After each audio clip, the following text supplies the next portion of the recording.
The street was an inkwell of quiet, the glow of streetlights stretching long, skeletal shadows across the suburban neighborhood. It was a breath past midnight when Chief Mark Reynolds, weary to his bones, turned onto his street. A grueling 12-hour shift, a relentless barrage of back-to-back calls, mountains of paperwork, and the usual controlled chaos of running a police department had left him craving only three things: a scalding shower, an ice-cold drink, and a night of profound, uninterrupted sleep. Instead, his foot slammed the brakes the moment his headlights swept across his driveway. A massive tow truck, its hulking form an insult to the quiet night, was blocking it. His driveway. For a fleeting moment, he rationalized it as a mistake. Maybe a neighbor's car had suffered a catastrophic failure, and his driveway was merely a temporary, convenient tow spot.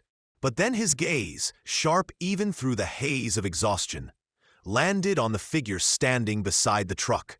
Arms crossed, a clipboard clutched like a scepter, a smug, self-satisfied smirk plastered on his face.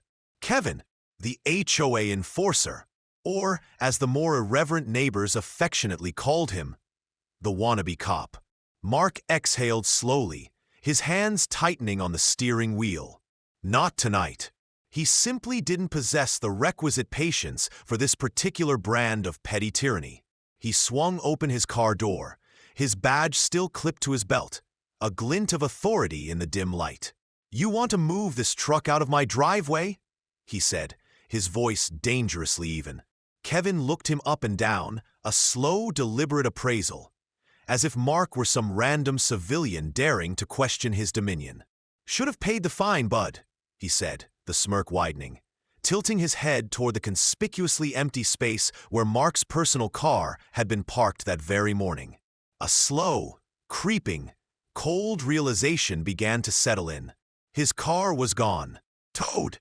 Mark ran a hand down his face, a gesture of profound weariness. "For what?" Kevin chuckled, a grating sound in the stillness, and lifted the clipboard with a dramatic flourish. "Let's see.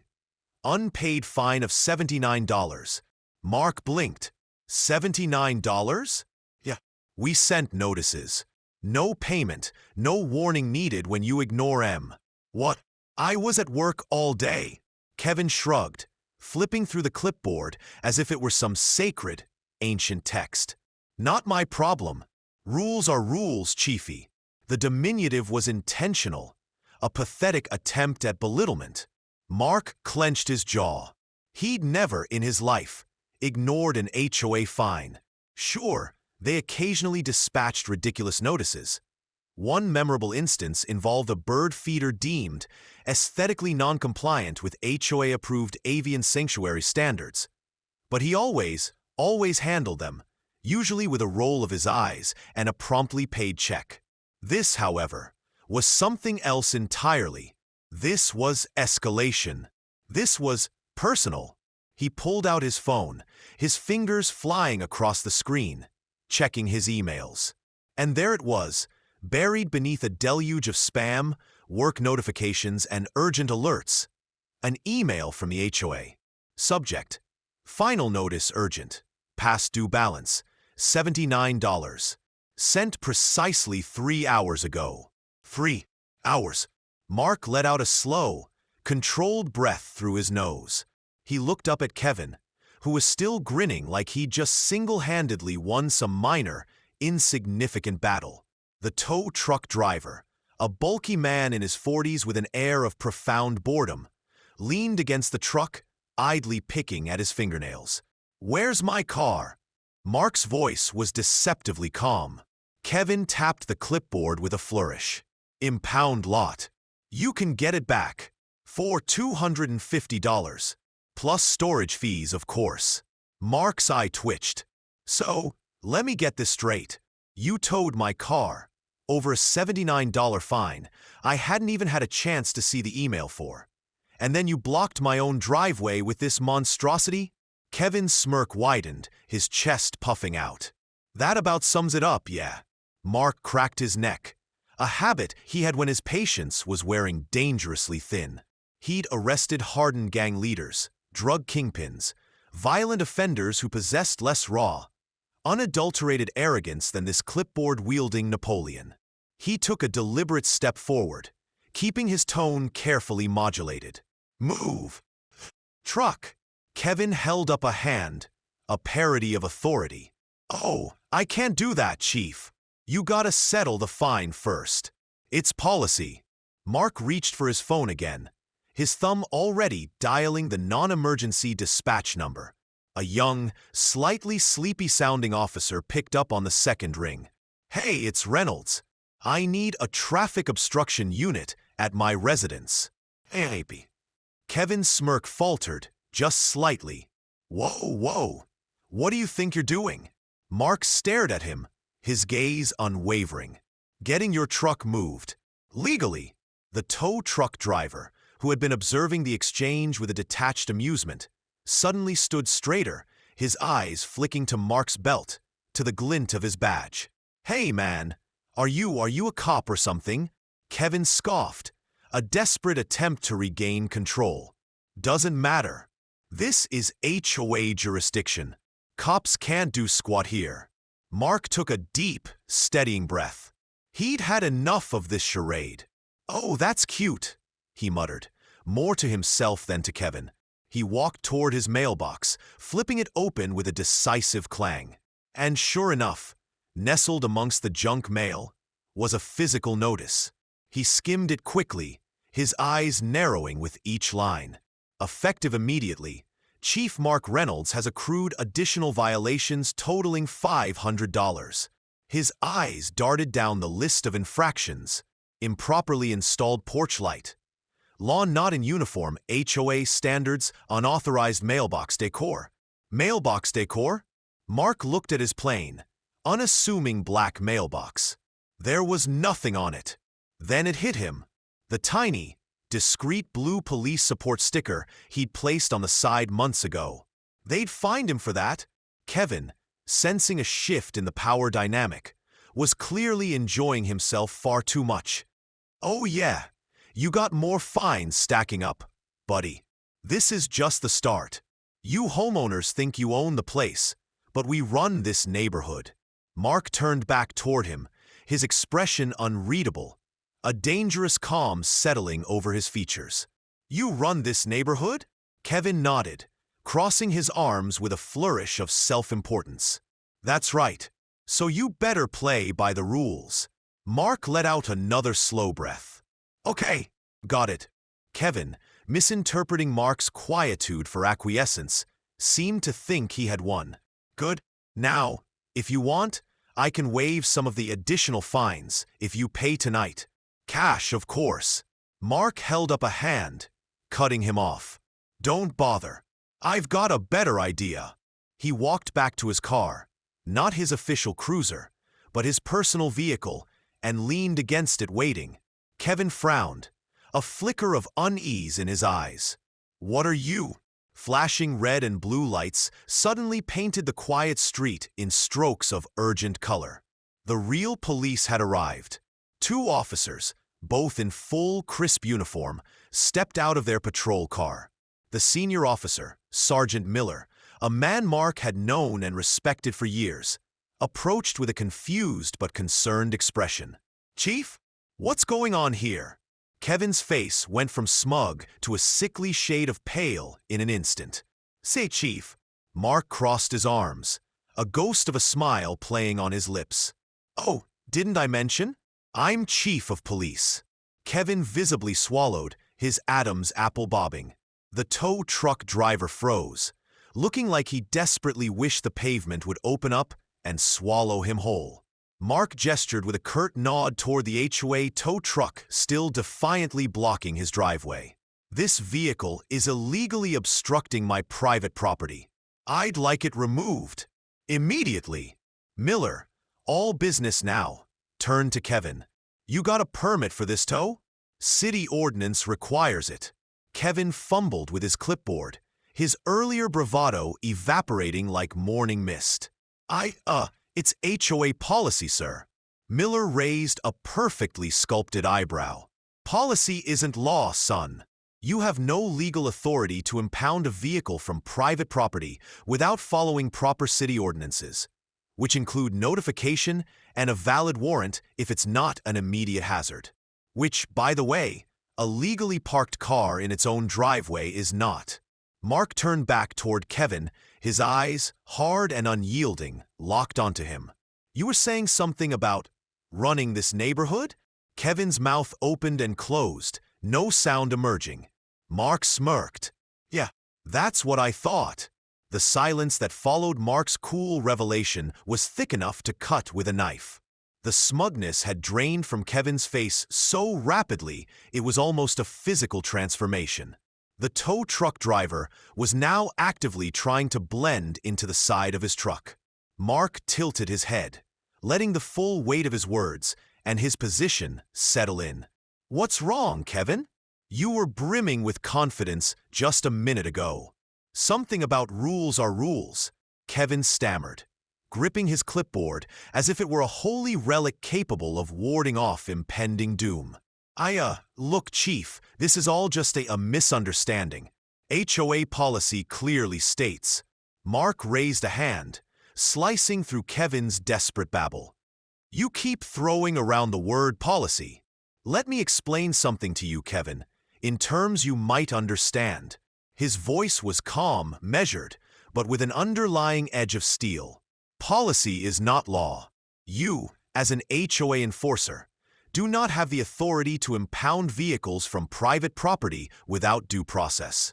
You do not have the right to obstruct a citizen's private driveway.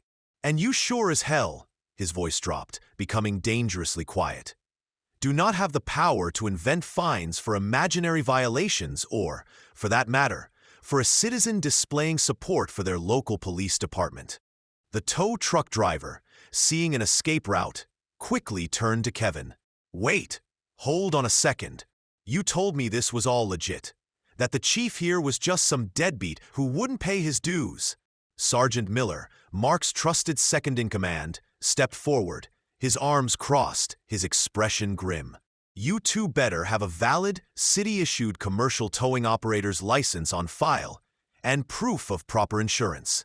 Otherwise, this isn't just an illegal impoundment. It's operating an unlicensed towing business, which carries its own set of rather hefty penalties. Kevin's face twitched. We have one. It's in the office. Miller glanced at his partner, a younger, eager officer named Ramirez. Run it, Ramirez.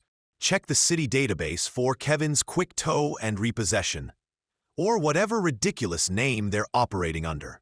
Ramirez nodded curtly and stepped away, radio already in hand. Mark shifted his focus back to Kevin, clearly relishing the sight of the self-proclaimed HOA enforcer visibly shrinking under the combined weight of legal scrutiny and his own rapidly deflating ego. While we wait for Officer Ramirez to confirm your legitimacy, Mark said, pulling the crumpled letter from his mailbox and unfolding it with deliberate slowness. Why don't you enlighten me about these other violations? Lawn too high.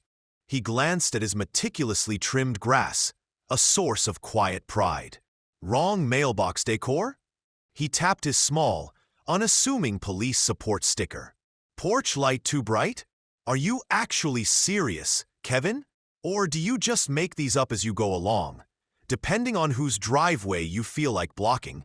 Kevin, scrambling now, tried desperately to regain some semblance of control, some shred of his earlier authority. Listen, these are standard neighborhood rules. Everyone has to follow them. It's about maintaining property values. Mark nodded, a slow, deliberate movement. Right, property values. Let's test that theory, shall we? He turned to his sergeant. Miller, do me a favor. Pull the property records for the esteemed HOA board president, Mr. Richard Vaughn. Let's just see if his property is in perfect, pristine compliance with all these standard neighborhood rules. Kevin's reaction was instantaneous and visceral. Whoa, hey, that's private information. You can't just. Mark smirked. Not to law enforcement conducting a legitimate inquiry, Kevin. Funny how that works, isn't it? Miller's radio crackled to life as Officer Ramirez returned, his expression grave. "Sergeant, bad news for our friend here. The towing company, HOA Community Enforcement Services LLC, is operating on an expired city permit. Expired 6 months ago, to be precise. They've been illegally towing vehicles across 3 precincts." Mark's grin widened. It was a predatory, unpleasant thing. "Kevin," he said, his voice soft but carrying a distinct menace, "that, my friend, is a crime. Several, in fact." The tow truck driver threw up his hands in surrender. Whoa, hey! I didn't know anything about that.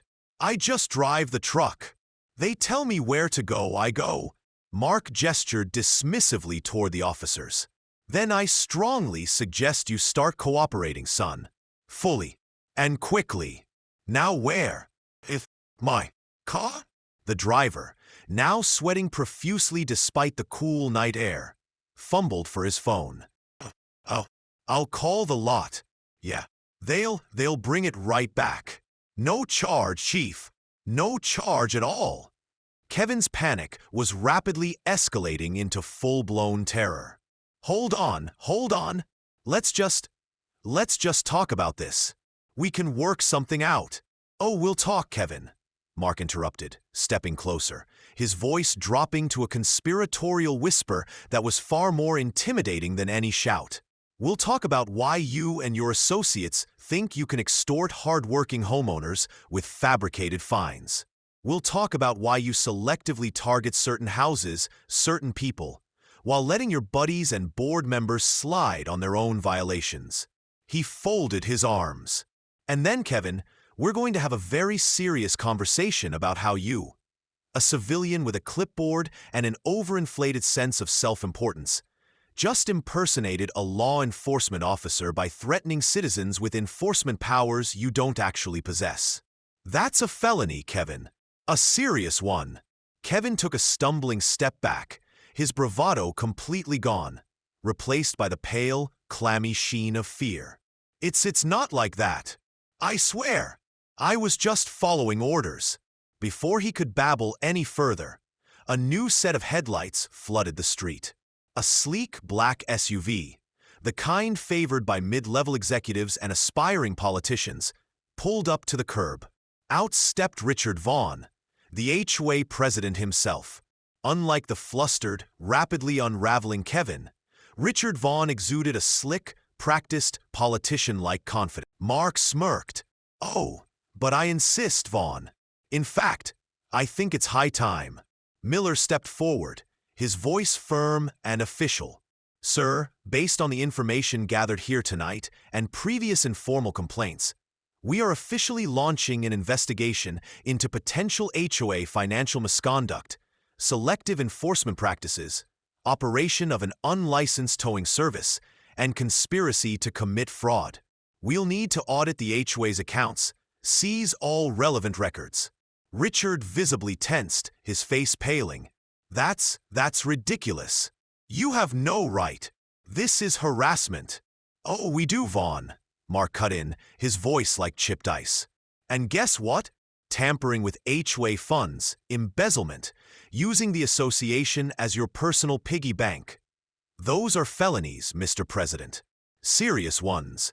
Richard's carefully constructed facade of confidence finally crumbled. Kevin looked like he was about to faint. The tow truck driver's phone buzzed, and he snatched it up like a drowning man grabbing a life raft. "Yeah, you found it? Oh, yeah. Bringing it back now. No problem." He hung up and turned to Mark, his voice shaking. Your car's on the way, Chief. Be here in 10. Mark nodded, his gaze still fixed on Vaughn. "But now, move this damn truck out of my driveway before I have it impounded for real." The driver scrambled to obey, practically tripping over his own feet to get the massive tow truck started and moving. As it rumbled away, Mark turned back to Richard Vaughn. "You're going to want a lawyer, Vaughn. A very, very good one." Richard glared, impotent rage burning in his eyes, but he knew, deep down that he had lost. Kevin, meanwhile, was attempting a surreptitious retreat, trying to sidle away into the shadows. Mark called after him, his voice sharp. "Not so fast, Kevin. You're under arrest. Unlawful vehicle seizure, operating an unlicensed towing business, and impersonation of a law enforcement officer. You have the right to remain silent." Kevin's face went ghost white as Officers Miller and Ramirez moved in, cuffs glinting in the streetlight. Richard Vaughn hissed through clenched teeth, "You'll regret this, Reynolds. This isn't over." Mark smirked, a tired but triumphant expression. "Doubt it, Vaughn. In fact, I think it's just beginning." He took out his phone and snapped a quick photo of the scene. Kevin being cuffed, Vaughn fuming, the flashing police lights painting a chaotic but ultimately just tableau. "Say cheese," he muttered. This wasn't just about a $79 fine or a stolen car anymore. This was about dismantling a corrupt, petty dictatorship that had terrorized his neighborhood for far too long. Tonight, the wannabe cops, the tin pot tyrants, had finally gotten a taste of real law enforcement. And Chief Mark Reynolds, despite his exhaustion, wasn't done yet. Not by a long shot. The real investigation was just getting started.